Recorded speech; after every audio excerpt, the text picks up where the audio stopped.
Hello guys, ఈరోజు మేమైతే పిన్ని వాళ్ళ ఇంటికి అయితే వెళ్తున్నాం. సో పిన్ని వాళ్ళ ఇంటికి వెళ్తూ చూడండి ఎంత బాగుందో. అంటే ఇక తమ్ముడు బర్త్డే ఉంది కాబట్టి వెళ్తున్నాం.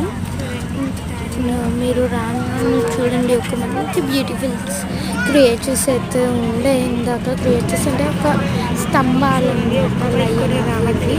చూడండి, ఒక్క బైక్ కూడా వెళ్ళట్లేదు, జస్ట్ ఓన్లీ 2 కార్స్ వెళ్ళాయి. చూడండి, ఇప్పుడు వస్తుంది ఒక మంచి స్తంభం ఉంది. ఈ స్తంభం అయితే నాకు చాలా నచ్చింది. అంటే లయన్స్ ఉంది, అది ఇది చూడండి, మొత్తం కాన్స్టిట్యూషన్ బుక్ అన్నమాట అది. సో ఇదన్నమాట. సో బస్ స్టాండ్ అయితే వచ్చేసింది. ఇది వచ్చేసి ధర్మాపూరి దగ్గర మేము వెళ్తున్నాం అనమాట. ఓకేనా, బాయ్ బాయ్, సబ్స్క్రైబ్.